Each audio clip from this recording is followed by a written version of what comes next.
ప్రాంతం లోపల బొగ్గుగనుల ప్రాంతం కొంత అయితే, హైదరాబాద్ పట్టణ ప్రాంతం కొంత అయితే, మహబూబ్ నగర్ దేశం లోపలనే వలసలకు పుట్టినిల్లైనటువంటి మహబూబ్ నగర్ జిల్లాతో ఉన్నటువంటి మమేకమైనటువంటి ఈ తెలంగాణ లోపల ఉన్నటువంటి ఈ జాతులన్నింటినీ కూడా తెలంగాణ ఉద్యమంలో తనదైన పాత్ర పోషిస్తూ తెలంగాణ ఎందుకు అవసరం, కేవలం రాజకీయాల కోసం, కేవలం పదవుల పొందడం కోసం కాదు, తెలంగాణ ప్రాంతం లోపల ఉన్నటువంటి వనరులు తెలంగాణ ప్రాంతానికి చెందాలని చెప్పి నాడు తెలంగాణ ఉద్యమం లోపల తెలంగాణ వచ్చేంత వరకు తెలంగాణలో పోరాటం చేసిండు. తర్వాత తెలంగాణ ప్రాంతం ఎక్కడైతే మనము ఆంధ్ర రాయలసీమ ప్రాంతం లోపల నుంచి వేరుపడ్డామో ఈ ప్రాంతం లోపల పరిపాలన సవ్యంగా జరగాలంటే ఇప్పుడున్నటువంటి పరిపాలన దక్షత కలిగినటువంటి ఎవరైతే నియంత పాలన ఈ 10 సంవత్సరాలు మనము చేశామో వాళ్ళను కూడా మనం పక్కదో పట్టించుకోవడం కోసం, వాళ్ళను పక్కకు నెట్టేయడం కోసం కూడా 10 సంవత్సరాలు అహర్నిశలు తనదైన శైలిలో ఉద్యమాన్ని ముందుకు తీసుకెళ్లి తెలంగాణ నియంత్రణ గద్దె దించేంత వరకు కూడా నిద్రపోకుండా వాళ్ళు ఎన్ని బాధలు పెట్టినా, ఆఖరికి ఇంటి తలుపులు బద్దలు కొట్టినా అతని మొక్కవోని ధైర్యంతో కొంతమంది ఈ కోదండరాముడు, కొంతమంది వానర సైన్యంతో,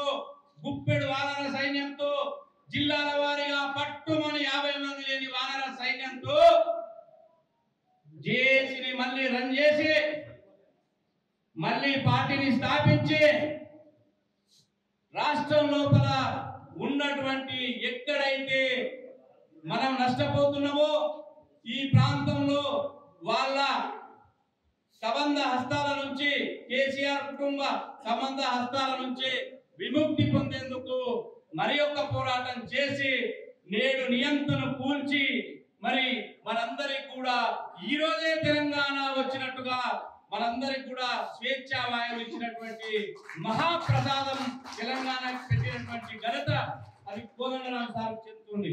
ముఖ్యంగా మన టీపీటీఎఫ్ రాష్ట్ర అధ్యక్షుల వారిలో మరి వేదికను అలంకరించాలని చెప్పి అసలు జేఏసీ అనేటువంటి పదాన్ని కేసీఆర్ గారు ఉచ్చరించలేదు.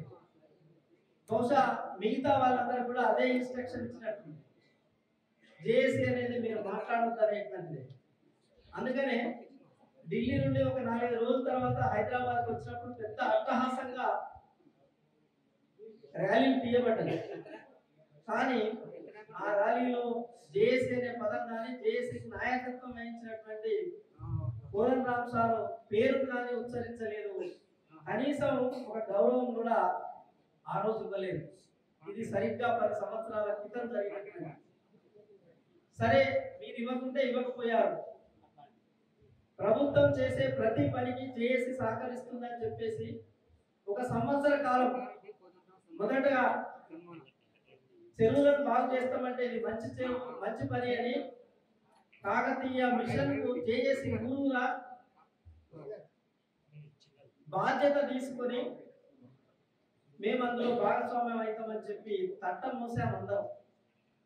కానీ అక్కడ కూడా ఒక అవమానాలు ప్రారంభమయ్యి బహుశా ఇది ప్రజలకు అనుకూలమైన పరిపాలన కొనసాగించేటట్టు లేదు అని తేలిపోయిన మీదట ప్రజల పక్షాన ఉండాలని చెప్పేసి కోదండరాం గారు మళ్ళీ జేఏసీ నాయకత్వంతోనే ఊరూరా తిరగడానికి ప్రారంభించారు.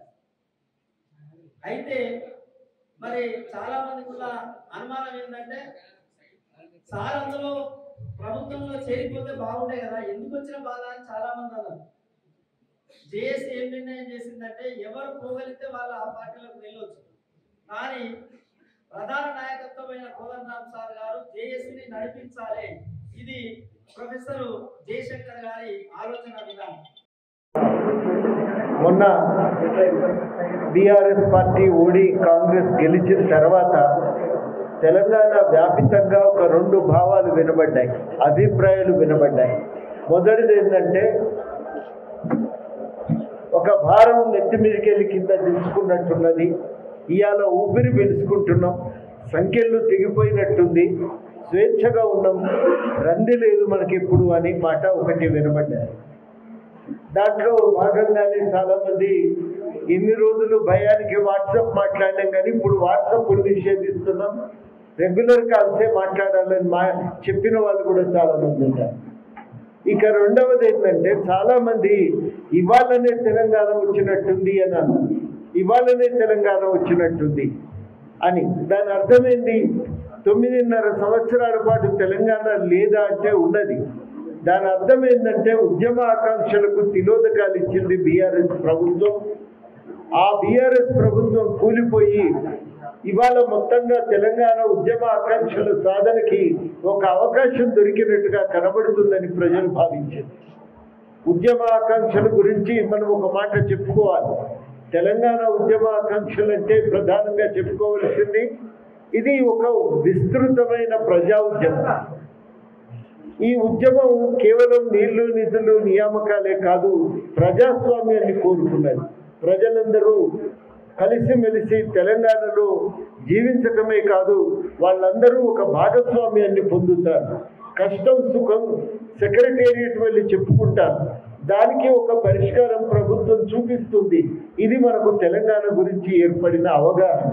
ఒక ప్రజాస్వామికమైన పాలన తెలంగాణలో ఉంటుంది. అందరి కష్టాలు సుఖాలు ప్రభుత్వం వింటది, అందరి కష్టాలకు ఒక పరిష్కార మార్గాన్ని చూపిస్తుంది అనేది మనకు కలిగిన అంచనా. ఉమ్మడి రాష్ట్రంలో లేని భాగస్వామ్యం ప్రజలకు పాలనలో తెలంగాణలో దొరుకుతుంది, తెలంగాణలో పాలనలో భాగస్వామ్యం దొరుకుతుందని ఆ రోజు అందరం కూడా కలగన్నాం. కానీ తెలంగాణ ఏర్పడిన తర్వాత మనకు బీఆర్ఎస్ పార్టీ అధికారంలోకి వచ్చి తెలంగాణ ప్రజల అస్తిత్వాన్ని అనచటమే కాదు, ఆంధ్ర కాంట్రాక్టర్లతో కుమ్మక్కై తెలంగాణ వ్యాపితంగా విచ్చలవిడిగా వనరుల దోపిడీకి దిగింది. ఈ వనరుల దోపిడీ మనం ఇదివరకు ఎన్నడూ వినలేదు. ఇదివరకు అవినీతి అని మాట్లాడేది, ఆడొక పైసా ఈడొక పైసా తినిపోతే మనం దాన్ని సీరియస్గానే వ్యతిరేకించినాం. కానీ రాష్ట్రాన్ని అధికారాన్ని అడ్డం పెట్టుకొని రాష్ట్రాన్ని కొల్లగొట్టడం అనేది ఇవాళ మనం మొట్టమొదటిసారి తెరాస భారత రాష్ట్ర సమితి బీఆర్ఎస్ పాలనలో మనం చూసినాం. ఆ బీఆర్ఎస్ ఇసుక కానీ దందాలు వాళ్ళవే, భూముల సెటిల్మెంట్లు, కాంట్రాక్ట్లు, కంపెనీల పేరుతో భూములు గుంజుకోవడం, ఇవన్నీ కూడా బీఆర్ఎస్ చేసినవి మనకు తెలుసు.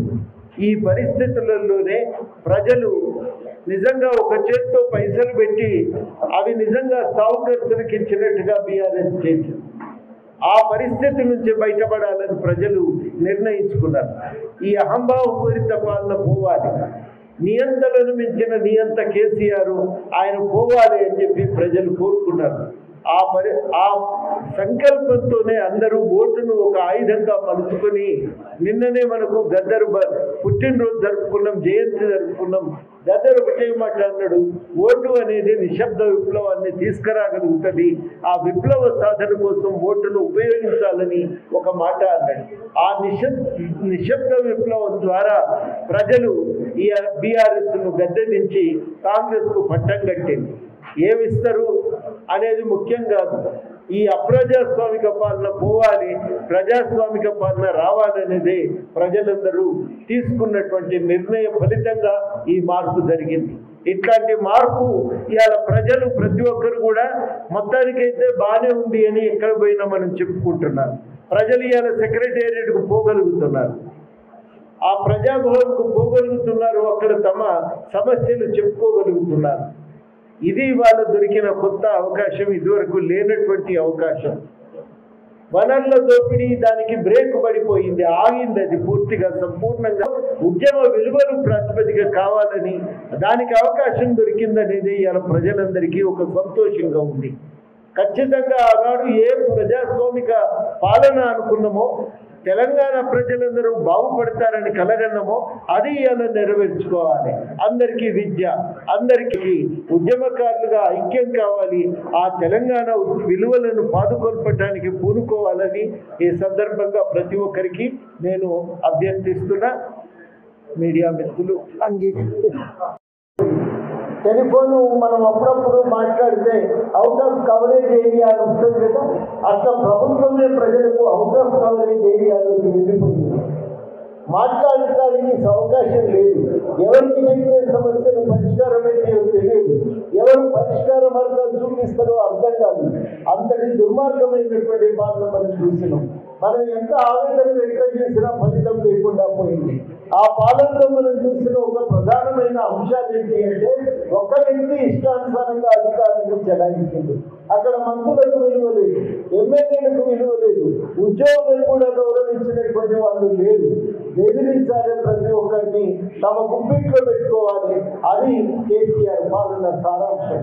మంత్రులు పోతే కూడా ప్రజాభవన్లోకి రానియలేదంటే అది ఎంతో దుర్మార్గంగా సాగిందో మీరు ఒక్కసారి ఊహించుకోవచ్చు.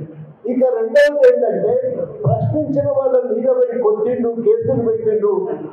వాళ్ళందరినీ కూడా సహించలేదు. మీరు ఎక్కడ చిన్న నిరసన తెలిపినా వాళ్ళ మీద కేసు, ఎక్కడ ప్రగతి భవన్ దాకా పోయి ఒక కాగితం ఇస్తామని బయలుదేరినా దాన్ని ఆమోదించలేదు. ఆ ప్రయత్నాలను కూడా అడ్డుకున్నారు, కేసులు నమోదు చేసి. రైతులు నిరసన తెలిపితే 144 సెక్షన్ పెట్టి బయటికి రానియలేదు. సాధించి బయటికి వస్తే జైళ్ళలో దోసేశారు. ఇన్ని రకాలుగా ఒక దుర్మార్గ పాలన మన దగ్గర సాగింది. మూడోది ఏం చేసిందంటే, సంఘాలను చీల్చాలి, నాయకులను బలహీనపరచాలి, బెదిరించి లొంగ తీసుకోవాలి. ఇది మనం కేసీఆర్ పాలనలో చూసినాం. ఎన్నో సంఘాలను బెదిరించి వాటిని బలహీనపరిచారు. ఆ సంఘాలను తమకు అనుకూలంగా మలుచుకున్నారు. మొత్తంగా సమాజంపై తన పెత్తనాన్ని నిలుపుకోవడానికి వాటిని సాధనాలుగా వాడుకున్నారు. నాలుగోది ఏమైందంటే, అధికారాన్ని అడ్డం పెట్టి అడ్డగోలుగా దోచుకోవటం. ఇది మీ అందరికీ తెలిసినటువంటి వాస్తవమే. ఇసుక వాళ్ళదే, గుట్టలు వాళ్ళవే, కాంట్రాక్టులు వాళ్ళవే, భూముల సెటిల్మెంట్లకు దిగి అక్రమంగా ప్రజలకు చెందిన సొమ్మును కాజేసింది కూడా వాళ్ళే. ఇన్ని రకాలుగా ఒక ఆస్తిని, సంపదను కొల్లగొట్టి తాము పోగేసుకోవడానికి ప్రయత్నం చేశారు. మీ అందరికీ తెలుసు, 111 జీవో వెనకాల ఎంత కుట్ర జరిగిందో. జీవో వేయడానికి ముందు తమకు కావలసిన భూములను తక్కువ ధర కొనుక్కున్నారు. కొనుక్కొని ఏం చేసిందంటే, జంట జలాశయాలు అవసరం లేదు, నేను సిద్దిపేట దగ్గర, గజ్వేల్ దగ్గర ఒక పెద్ద జలాశయాన్ని నిర్మిస్తున్నానని నిర్మించింది. ఆ పెద్ద జలాశయం కోసం కోట్ల రూపాయలు ఖర్చు పెట్టింది. తీరా తేలింది ఏంటంటే, అది భూకంపాలు ఉండే ప్రాంతం.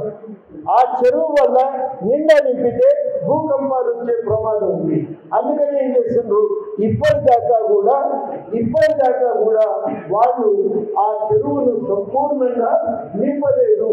దానికి అడుగున నీళ్లు పోస్తున్నారు తప్పదని ఆ చెరువును నిండా నింపలేదు. ఆ చెరువును చూయించి జలాశయాలను మూసిపారేయడానికి ప్రయత్నం చేసిండ్రు. కానీ ప్రకృతి శాపము తట్టుకోవడం మనుషుల తరం కాదు. పెద్ద వర్షాలు వచ్చి ఆ చెరువుల నుండి పెద్ద ఎత్తున వరద ఎప్పుడైతే బయటకు వచ్చిందో, ఇక ఆ చెరువులు అవసరం లేదనే మాటను బంద్ చేసిండ్రు. బంద్ చేసి తర్వాత మెల్లగా జీవో తమ భూములు అమ్ముకునేటువంటి లక్ష్యంతో, విలువెంచుకునే లక్ష్యంతో ఎత్తేసారు. నువ్వు ఎత్తేస్తే ఎత్తేవచ్చు, ఎవరికి దాని విషయంపై పర్యావరణవేత్తలు నిర్ణయం తీసుకొని చేస్తే ఎవరికి అభ్యంతరం ఉండదు. కానీ సొంత లాభాల కోసం నిర్ణయం తీసుకోవటం అనేది ఎప్పుడు కూడా నష్టదాయకమే. ఇది మనం ప్రధానంగా ఇవాళ ఆలోచించవలసిన అంశం. ఎత్తేసిన దాని వల్ల కూడా లాభం ఎవరికైనా దక్కాలంటే తమకే దక్కాలి. ఆ రకంగా వాళ్ళు నిర్ణయాలు తీసుకొని లబ్ధి పొందినటువంటి విషయం మీ అందరికీ తెలుసు. ధరణి వచ్చిన తర్వాత అడ్డగోలుగా భూములు తమ పేరు మీదకి రాయించుకోవటమే కాదు, రైతులకు సంబంధించిన భూములు ఏనాడో సాదా బైనామా కింద కొనుక్కున్న భూములను కూడా మళ్ళా పాత భూస్వాముల పేరు మీదకి మార్చి రైతులకు గొప్పలు ముంచిన సంగతి కూడా మీ అందరికీ తెలుసు. ఇది కేసీఆర్ పాలనలో జరిగిన మరొకమైన పెద్ద సమస్య. అంటే ప్రభుత్వం అనేది అంబేద్కర్ ఒక మాట చెప్తుంది, 3 రకాలుగా అధికారాన్ని వాడించాలి. మొదటిది ఏంటంటే ఒక దౌర్జన్యం. గూండాయిజం అదొక రకమైన అధికారం. గూండాయిజం చేసినోడు ఎందుకు గూండాయిజం చేస్తాడు? తన లాభం కోసమే గూండాయిజం చేస్తాడు. రెండవ రకమైన అధికారం సంప్రదాయాల పునాది మీద నిర్మించిన అధికారం. సంప్రదాయాలు అనేవి అన్నిసార్లు అందరికీ సమాన అవకాశాలు ఇవ్వవు. కొందరికి ఎక్కువ అవకాశాలు, కొందరికి తక్కువ అవకాశాలు కనిపిస్తాయి.